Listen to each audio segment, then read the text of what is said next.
네, 이 헤리티지 북토크에 오신 여러분께 일단 감사의 말씀을 전합니다. 이렇게 책을 이렇게 쓰게 되고 이 책에 대한 이야기를 같이 나눌 수 있는 곳이기도 하고요. 또 이 일을 위해서 이렇게 평일날 오후 시간을 떼놓는 게 쉽지 않을 텐데 이렇게 시간을 떼시고 재정을 쓰셔가지고 이 자리까지 오신 우리 이제 분들께 어떤 이야기를 들려주면 제일 좋을까? 라고 하는 고민을 하다가요, 우리가 책과 관련된 북토크에 오신 거니까 이 책에 관련된 이야기들을 좀 같이 나누면서 이 책이 만들어지게 된 배경, 그리고 이 책이 담고 있는 이야기들, 그리고 이 책을 어떻게 활용하면 좋을까, 그리고 이 책과 함께 여행을 떠난다면 우리 신앙의 여정 속에서 이 책을 어떻게 활용할 수 있을까라고 하는 주제들을 한번 제가 한 30분, 40분 정도의 시간을 좀 들여가지고 발제하는 시간을 좀 갖도록 하겠습니다. 관련해가지고 이제 이 헤리티지 다음 세대를 위한 유산이라고 하는 걸 같이 한번 살펴보도록 하겠습니다. 네, 책 표지인데 되게 이쁘죠? 네, 감사합니다.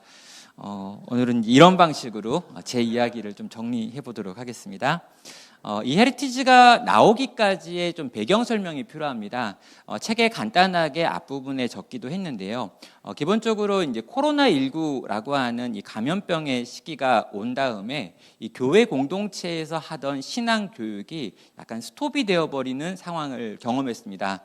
저희 교회는 이제 젊은 세대가 많고 어린 아이들이 굉장히 많은 교회였기 때문에 교회 전체 비율에서 이 아이들과 관련된 사역들이 굉장히 컸는데 이 코로나 때 일단 모이지 못하게 되어지는 것, 만나지 못하게 되어지는 상황에서 지금 우리가 가지고 있는 주일학교 시스템이라고 하는 것이 신앙을 유지하고 지켜주는 데 있어서 분명히 이전에는 어떤 영향을 미쳤지만 앞으로 오는 시대에는 그러지 못할 수 있겠다라고 하는 생각을 했습니다. 예배와 모임들이 중단이 되면서 결국 가정 안에서의 신앙 교육이 너무나 필요해지고 신앙의 전수의 기본은 가정이고 부부여야 되고 부모여야 된다라고 하는 생각을 하게 된 거죠. 자, 그 시기에 이제 이런 고민을 가지고요, 연속적으로 신앙을 전수하라라고 하는 제목의 주제 설교를 시작을 했습니다. 그래서 이제 그때는 7편 정도의 메시지를 딱 요 시기입니다. 4월과 5월이라고 하는 요 가정의 달에 코로나 기간에 요걸 좀 기획을 잘 해가지고 우리 성도들에게 신앙을 전수하는 것에 있어서 가정이 중심이어야 되고 교회 공동체가 가정 중심의 신앙 운동을 일으키고 지원할 수 있는 곳이 되어야 한다라고 하는 내용을 이제 전달해야겠다라고 하는 생각을 한 거죠. 그래서 이렇게 7편의 설교를 기획을 했습니다. 이게 가정의 달 설교 계획이었고 신앙을 전수하라라고 하는 이제 그림인데요. 여기 보면은 이 성경 안에 있는 인물들을 먼저 좀 찾아봤어요. 자신의 신앙을 자기의 다음 세대에게 잘 전수했던 구약과 신약의 인물들을 먼저 좀 살펴봤고요. 이런 인물들의 이야기들을 하나하나씩 연속으로 들려주면서 전체의 목적을 여기 맨 마지막 부분에 있는 신앙을 전수하라라고 하는 결론을 향해서 매주 같은 결론을 들려줬습니다. 그래서 4월과 5월 2달 동안 계속해서 우리의 신앙이 다음 세대에 전수되어야 합니다. 라고 하는 주제, 그리고 이 일에 실패하면 우리는 여기서 이제 우리의 신앙이 이제 끝나버린다라고 하는 걸 강조하는 시간을 이제 7번에 걸쳐가지고 같이 이렇게 나눴던 거죠. 뭐 간단하게 여기 있는 이제 마인드 맵으로 어떤 방식으로 이 설교를 전했는지 큰 대지들 그리고 개요들 이렇게 좀 정리해 놨는데요. 여기 오신 분들에 한해서는 나중에 이메일 적어주시면 요것과 관련된 마인드 맵, 요 표 같은 것들 좀 받아보실 수 있도록 전달해드리도록 하겠습니다. 자, 이렇게 이제 이 7번의 주제 설교를 통해 가지고 온 교회적으로 신앙을 전수하는 것이 굉장히 중요하다라고 하는 것에 대해서 동의가 있었고요. 요때 만들어진 게 뭐였냐면 우리 다음 세대를 위한 어떤 우리가 신앙과 어떤 우리가 그들을 사랑한다는 걸 표현하기 위한 다음 세대 지원금이라는 것도 요때 모금을 해가지고 만들었고요. 다양한 방식으로 우리 다음 세대를 위해서 교회 전체가 해야 될 일들, 또 공동체가 해야 될 일들을 확인하라고 합니다. 확인해 주십시오. 이렇게 좀 정리를 했습니다. 자, 그리고요, 이렇게 이제 설교가 끝난 다음에 한 번의 설교, 시리즈 설교 하나로 끝내기는 좀 그렇다라고 하는 부분과 저희 교회에 이제 주일학교 아이들이 있을 뿐만 아니라 영아 유치부 아이들이 굉장히 많은 상황에서 이 태어나는 아기들 그리고 이 아기들의 부모들을 위한 신앙 교육을 해야겠다라고 하는 생각을 했고요. 그 전까지만 해도 단순하게 요 시기에 때가 됐으니까 한두 주 정도 만나가지고 했었던 이 유아 세례 부모 교육을 조금 더 구체적으로 또 잘 해야겠다라는 생각을 했습니다. 왜냐하면 부모가 신앙 교육하는 데 있어서 가장 주체라고 이야기했고 이 일에 관하여 헌신하고 헌신하겠다라고 하는 서약을 하는 시간이 유아 세례식이라면 이 유아 세례식을 위한 부모 교육이 그냥 한두 번의 모임 가지고는 안 되겠다라는 생각을 한 거죠. 그리고 이러한 유아 세례 교육의 커리큘럼을 짜는 과정에서 이미 했었던 시리즈 설교였던 이 신앙을 전수하라라고 하는 내용의 핵심적인 부분들을 정리해가지고 과제로 제시하기로 합니다. 나눔교회에서 유아세례 안내지인데요. 여기 보시면 유아세례 집회가 언젠지 교육 일정과 관련해 가지고 나오고요. 그런 다음에 부모교육 과제라고 하는 걸 이야기하면서 가정과 신앙 시리즈 설교 7편에 대해서 동영상이 주어지는데 이 동영상을 읽고 그것에 대한 간증문을 쓰고 그것에 대한 소감과 기도문을 작성하는 것들을 여기에 포함을 시켰습니다. 그래가지고 이제 이 신앙을 신앙으로 다음 세대에게 전수해야 되는 요 이야기를 계속적으로 우리 젊은 엄마 아빠들이 듣고 우리 아이들의 어떤 유아 세례를 결정하고 식을 진행할 수 있도록 했던 거죠. 이게 좀 시간이 지나면서 이분들이 남겼던 굉장히 아름다운 간증문들을 쌓아놓을 수 있게 되었고요. 이런 간증문을 읽으면서 그렇구나. 이 시대의 부모들에게도 이런 교육이 필요하구나. 또 이 시대의 이 젊은 부모들이 이러한 주제로 고민할 때 무언가 주어져야 될 자료가 필요하구나라는 생각을 했고요. 이런 고민들을 하던 끝에 이게 나눔교회 안에서의 프로그램으로 끝나지 말고 조금 더 확장을 해가지고 책으로 나와도 좋겠다라고 하는 생각을 했고요. 이번에 이제 이 헤리티지라고 하는 책으로 나오게 된 거죠. 처음에는 7편의 메시지였는데요. 전체적으로 다시 한번 이제 이 책을 만드는 과정을 고민하면서 몇몇 이론적인 부분들을 좀 추가하고요. 그리고 그때 약간 약했던 부분들을 좀 보완하면서 12편의 이야기를 묶어가지고 이 헤리티지가 출간이 되었습니다. 예, 굉장히 기쁜 소식이지만 여러분은 별로 기뻐하지 않기로 했으니까 이야기를 진행하죠. 자, 그럼 헤리티지의 핵심 메시지를 좀 정리해 보면은요, 1장부터 6장까지는요, 우리가 해야 될 결단의 내용, 약간 이론적인 부분들에 대해서 좀 정리를 했습니다. 그리고 우리가 7장부터 12장까지 이 후반부는요, 실천과 관련된 부분들을 이야기하면서 어떤 이론과 실천, 결단해야 될 것들과 내가 행동해야 될 것들을 좀 나눠가지고 1부와 2부로 구성을 했고요. 결국에는 우리의 신앙의 유산이 어떻게 상속될 수 있을 것인가, 어떻게 전수돼야 되는가라고 하는 걸 12편의 메시지가 다 반복합니다. 그러니까 요 교재를 사용하고 요걸 읽는 분들에게 느껴지는 건 뭐냐면 뭔가 반복되는 느낌이 계속 들어야 되는 거예요. 그래서 하나하나를 읽으면서도 그래, 우리 신앙을 전수해야지 라고 하는 하나하나 에피소드의 결론도 신앙을 전수해야지 라고 하는 거고요.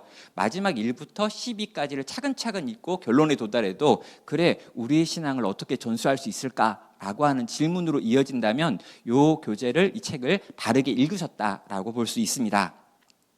자, 이 헤리티지라고 하는 책 독자를 한번 정리해 봤습니다. 어떤 분들이 이 책에 도움을 받을까라고 하다가요, 가장 기본적으로는 신앙을 가지고 있는 부모가 이 책의 1차적인 독자일 수 있습니다. 왜냐하면 처음 시작하고 보완되는 과정에서 이 유아세례 교육이라고 하는 걸 생각했기 때문에 이제 30대, 40대에 있는 이 부모들, 신앙을 가지고 있고 어린 자녀를 키우면서 이 자녀를 어떻게 믿음으로 키울까를 고민하고 있는 그분들이 이 책을 읽었을 때 가장 내 귀에 그냥 들려주는 것 같다 라고 하는 느낌으로 읽으실 수 있을 거라고 생각해요. 그리고 이제 이 책을 편집하신 분도 그 세대에 계신 이제 여성 편집자 분이신데요. 이런 것들을 고민해가지고 그 세대의 언어로 되게 잘 풀어주시기도 했습니다. 그래서 처음에 제가 설교 원고라고 하는 방식으로 이제 했던 내용들을 굉장히 쉬운 그리고 더 편한 언어들로 바꿔가지고 30, 40대 젊은 엄마 아빠들이 읽을 때 가장 1차적인 독자로서 느낄 수 있는 감동이 있겠다라고 생각이 되고요. 두 번째는 교회 학교 교사들을 위해서도 이 책은 굉장히 잘 읽혀질 거라는 생각이 들었습니다. 왜냐하면 이 신앙을 전수한다라고 하는 측면에서 교회 공동체에서 1차적으로 지금 수고하시는 분들 중에 교사분들이 있는데 이 교사분들을 위한 어떤 과정이 전혀 존재하지 않습니다. 그래서 이 교사분들을 위해서 잠깐 부흥회 때 또 어떤 교육이 있어가지고 하는 세미나는 있지만 구체적으로 몇 주 동안 쭉 읽어가면서 그래 우리 신앙을 어떻게 전수할까라고 하는 걸 고민할 수 있는 그런 종류의 교재도 필요할 거라고 생각하는데요.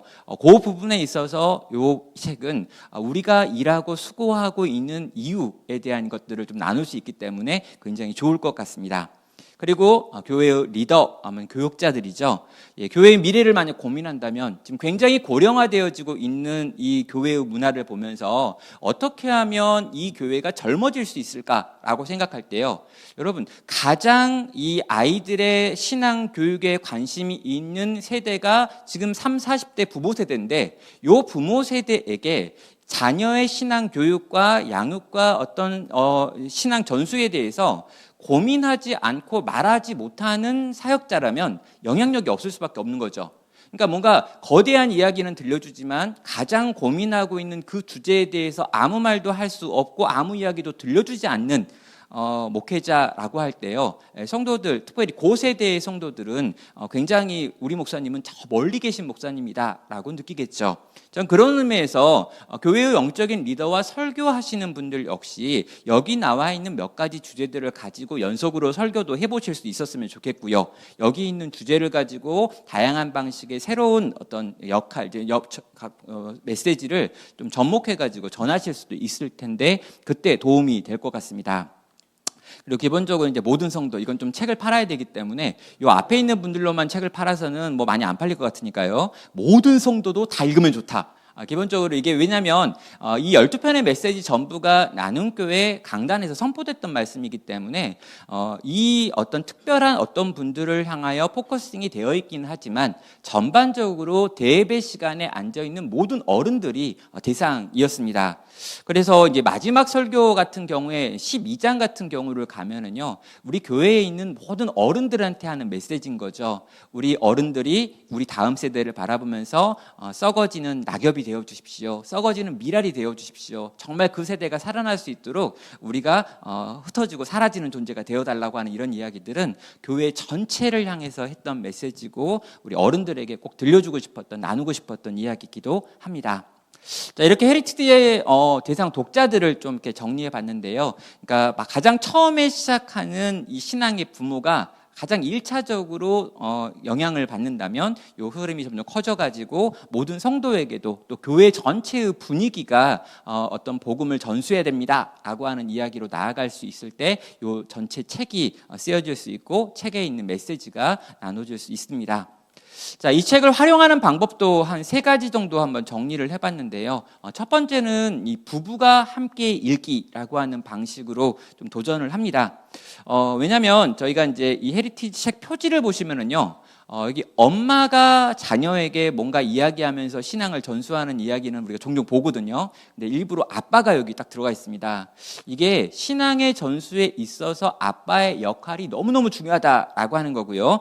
아빠의 역할이 중요하다는 것, 곧 부부의 역할이다, 중요하다라고 하는 의미를 갖고 있죠. 그래서 이 책에 있는 챕터들을 한 챕터 한 챕터 읽고요. 이 뒤에 나와 있는 이제 질문지를 가지고 서로 살펴보면서 우리가 우리 자녀의 신앙 교육에 관하여 어떤 생각을 가지고 있는지, 나는 어떻고 너는 어떤지에 대해서 부부가 충분히 이야기할 수 있는 이야기의 소재로 이 책에 있는 질문들을 사용할 수 있고 여기 나와 있는 이야기들을 쓸 수 있습니다. 그래서 저는요, 적극적으로 부부가 같이 읽고 읽은 걸 가지고 이야기할 수 있도록 돕는 것, 요 교재로 12번의 이야기를 나눈다면 이 아이가 아직 성장하기 전에 이걸 좀 정리할 수 있는 굉장히 좋은 시간이 될 거다라고 믿습니다.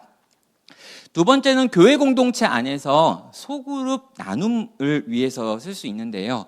어떤 챕터를 읽고, 그러니까 제가 생각하기에는 이제 우리 교회 공동체 중에 어떤 공동체는 이제 소그룹을 짜거나 어떤 그룹을 편성할 때 뭐 성년부라고 부르기도 하고 또 젊은 부부라고 이야기하기도 하면서 자녀를 양육하고 있는 부모들을 모아가지고 어떤 그룹핑을 해놓은 것들이 있다면 요 그룹핑이 되어 있는 이 중그룹 안에서 그분들을 대상으로 소그룹 교재로 이 책을 사용하셔도 좋겠다라고 생각을 합니다. 이 교재가 이 책에 있는 어떤 내용들을 읽고요. 여기 나와 있는 적용 질문지들을 가지고 소그룹 안에서 활용할 수 있도록 이번에 이제 간단하게 나눔을 위한 책자를 이렇게 만들었습니다. 나눔을 위한 질문지 해가지고 만들었는데요. 오늘 오시는 분들의 하나요. 여러분 메일을 남겨주시면 이 파일을 여러분에게 좀 드릴 텐데요. PDF 파일로 해가지고 완성되어서 프린트만 인쇄만 해가지고 쓸 수 있는 이 버전도 있고요. 또 하나는 한글 버전으로 해서 여러분이 여러분의 교회의 필요에 따라서 질문들을 자유롭게 수정해가지고 쓸 수 있는 오픈 소스 버전도 있습니다. 그리고 이제 표지 같은 건 바꾸면 안 돼요. 표지에다가 조이북스 막 지우고 조영민 지우고 자기 이름 넣고 이건 반칙. 이건 안 되고요. 그 외 안에 들어가가지고 거기 있는 다양한 내용들을 우리 교회 형편에 맞게 좀 바꿔가지고 쓰실 수 있습니다. 그리고 여기 있는 이제 질문지 내용도 좀 보시면은요, 이런 방식으로 나눔 질문들이 편성이 돼 있습니다. 마음을 여는 질문이 처음에 이제 한 챕터로 있고요. 본문을 이해하기를 돕는 질문들이 한 5개까지, 한 4개나 5개 정도가 형성이 돼 있고요. 마지막에 삶에 적용하는 질문이라고 하는 질문이 마지막에 있습니다. 그래서 마음을 여는 질문으로 서로 이제 아이스 브레이킹을 하는 거고요. 그리고 본문에 어떤 내용이 있는지, 여러분 요즘 알죠, 여러분. 책을 읽어도 거의 내용을 알지 못한다는 거. 그래서 이 책의 내용을 잘 숙지할 수 있도록 돕는 질문이 가운데 있습니다. 그리고 마지막에 이 내용을 어떻게 구체적으로 적용할까에 대한 실천적인 질문들이 있기 때문에 소그룹 안에서 첫 번째와 마지막 질문을 중심으로 해가지고 모일 수 있고요. 그 안에 있는 내용들을 통해 가지고 질문을 좀 점검할 수도 있으면서 책의 내용도 함께 점검해 보셔도 좋을 것 같습니다. 네, 그리고 교회 교육 자료로도 활용할 수 있습니다. 이건 이제 기본적으로는 저희 주일학교에서 특별히 영아 유치부들을 위해서 이제 유아 세례를 줄 때 이 과정을 쓸 수 있겠다고 생각을 하는데요. 교회 교육 자료로 제가 이제 그 책 우리 나눔 관련해 가지고 나눔 활용지에 보시면 맨 마지막에 이런 것도 넣어놨습니다. 그러니까 나눔 교회에서 7편의 메시지로 이제 유아 세례를 주는 분들에게 도움을 주는 것처럼 7편의 메시지 링크 여기다 이렇게 넣어놨어요. 그리고 QR 코드 있는데 이 QR 코드를 찍으시면 이 7편의 메시지가 있는 플레이리스트로 들어가십니다. 그래서 QR코드를 찍고 이 7편의 메시지들을 읽고 듣고 이걸 가지고 감상문을 쓰는 방식으로 교회 공동체 안에서도 이걸 활용할 수 있는 툴들을 만들어 드립니다. 그리고 저는요, 뭐 제가 얼굴 나오는 게 좀 싫을 수 있어요. 그래가지고 그러면 여러분 이 7편의 메시지는 여러분이 알아서 만드세요 또. 그래서 7편이건 4편이건 만들어가지고 여러분의 교회에서 유아 세례 교육을 할 때 그 부모들을 위해서 신앙 교육을 이렇게 했으면 좋겠다라고 하는 것들을 정리한 영상을 만들어서 요 링크 지우시고 여러분 링크 넣으셔가지고 활용하셔도 됩니다. 그러니까 적극적으로, 그러니까 이 책을 쓴 저는 신앙이 어떻게든 전수되어지는데 지금 이 시기가 정말 마지막 시기인 것 같은데 이 시기에 우리가 집중하고 이 시기에 열심을 내서 이 일을 할 수 있고 교회 공동체 전반적으로 이 일이 이렇게 확산되어진다면 이 책에 있는 내용들 굳이 뭐 제 이름으로 안 하셔도 괜찮다고 생각을 하고요. 그래서 특별히 여러분에게 오픈소스로 되어 있는 내용도 드리는 거니까 이 오픈소스로 되어 있는 한글 파일을 자유롭게 활용하셔가지고 교회 공동체 안에서 그렇게 쓰셔도 좋겠고 여기 나와 있는 설교 링크나 QR코드 같은 것도 여러분이 참조하셔가지고 여러분의 공동체에 맞게 또 할 수도 있다라고 생각을 합니다. 그래서 부부가 함께 읽을 때 가장 효과적이겠다라고 생각을 했고요. 소그룹에서 이걸 가지고 나누면 나누면서 서로의 신앙 교육을 좀 지원할 수 있고 도울 수 있다면 굉장히 힘이 있는 프로그램이 될 수 있겠다. 그리고 교회 교육 자료로 이 책에 있는 내용과 이 책에 있는 부록들을 활용해 달라라고 또 말씀을 드립니다.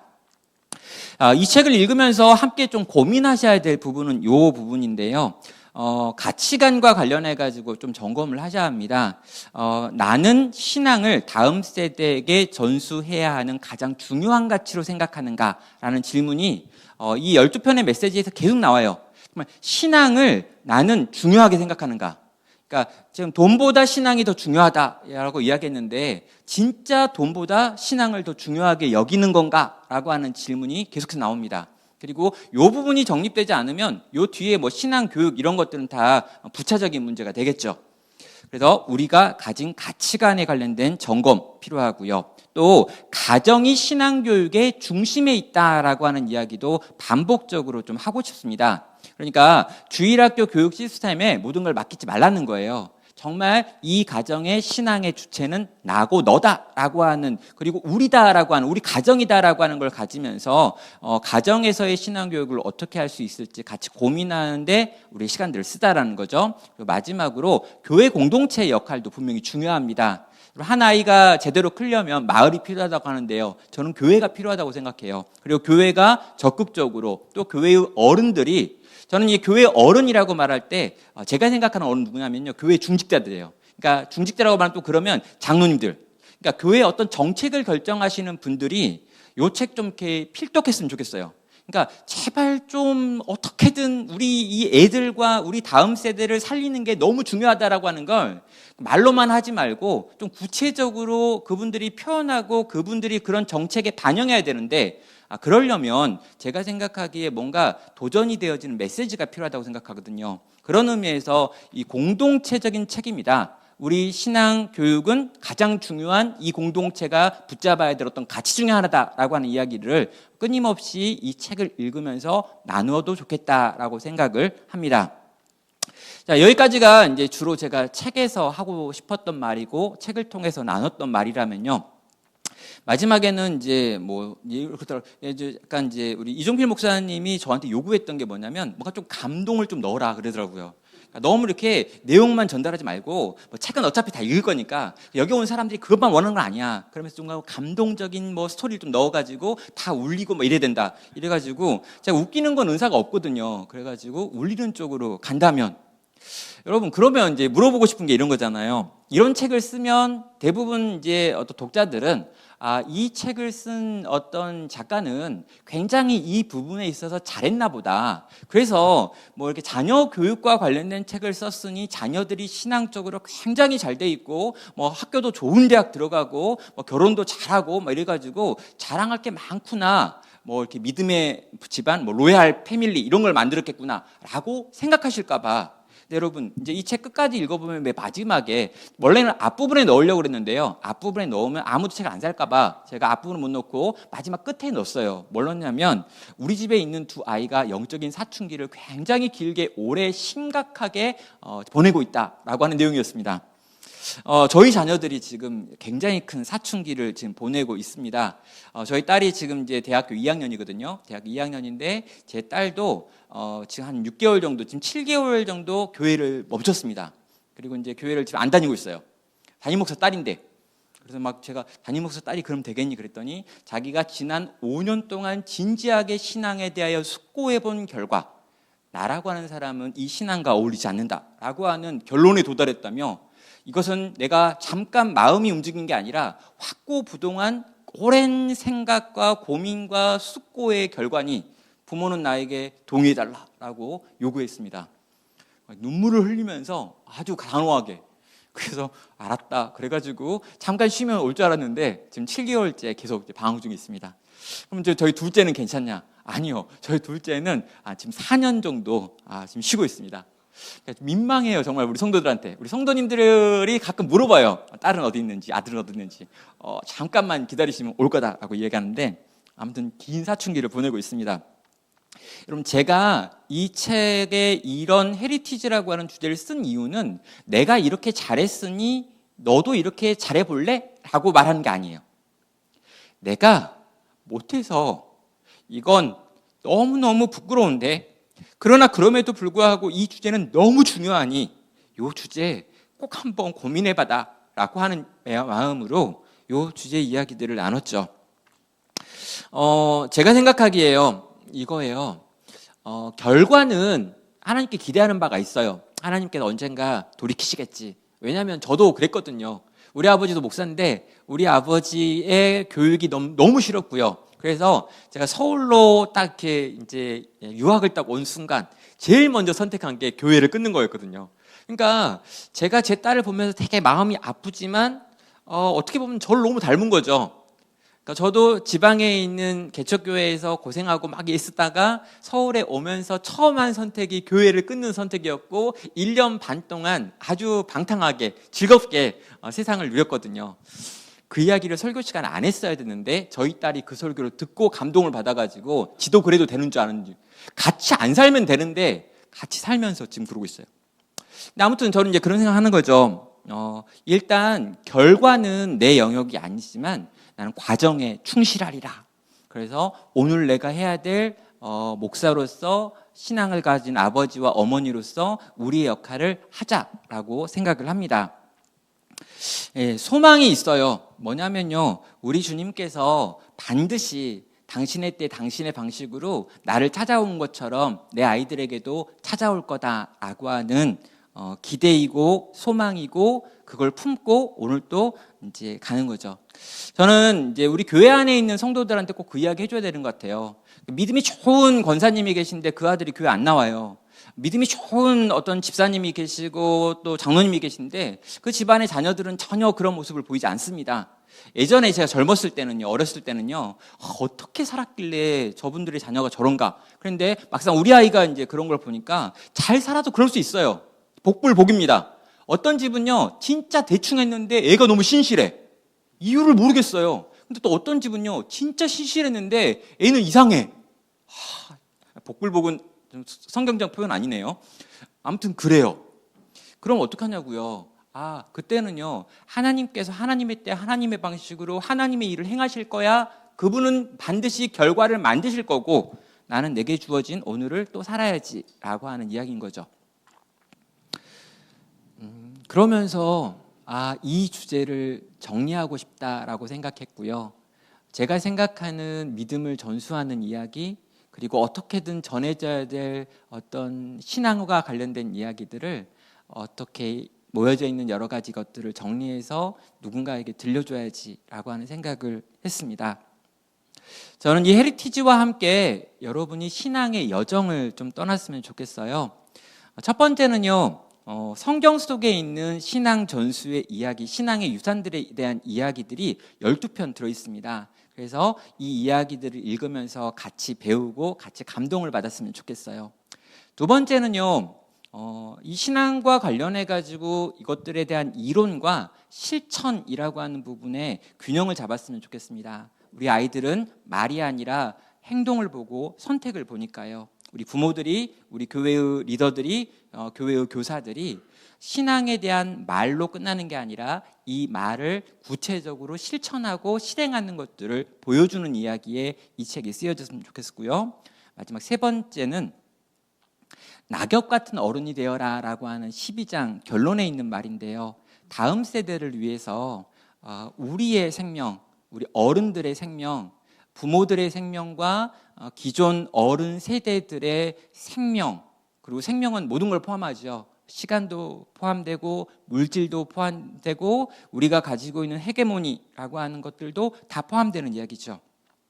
낙엽과 같은 어른이 되어준다면, 예수님이 하늘에 썩어지는 미랄이 되어 살렸던 것처럼 우리 어른 세대가 우리 다음 세대를 위해서 썩어지는 낙엽과 같은 존재가 되어 정말 그들의 걸음이 되어준다면, 이 걸음이 썩어진 자리에서 생명의 이야기들이 계속해서 나오겠다라고 생각을 했습니다. 자, 이 책의 맨 마지막에 제가 써놓은 구절이 있는데 한번 이 구절 제가 읽는 것으로 제가 북토크는 마치려고 하는데요. 책의 12장의 238페이지에 있는 내용이거든요. 여기 보면 낙엽은 아무짝에도 쓸모없는 쓰레기 같지만 그 낙엽이 자원하여 떨어짐으로 나무는 겨울을 난다. 그뿐 아니다. 그 낙엽은 흙을 덮어 추위로부터 나무의 뿌리를 보호한다. 그 낙엽은 썩어 거름이 되어 나무에 영양을 공급한다. 그렇게 떨어지고 죽고 썩는 낙엽으로 말미암아 겨울을 지낸 나무의 줄기에 새로운 잎이 나온다. 이어지고 이어지는 슬프지만 아름다운 사랑의 이야기이다. 우리의 다음 세대에게 오늘 필요한 것은 다음 세대를 위해 자신의 생명을 내어주기 원하는 낙엽과 같은 어른들이다. 이 책을 읽는 모든 부모와 어른들이 그렇게 다음 세대를 사랑하고 그들을 위해 자신을 내어놓는 삶을 살기를 선택하기를 소망한다라고 하는 게 이 책 전체의 결론입니다. 네, 여기까지 북토크 전했습니다.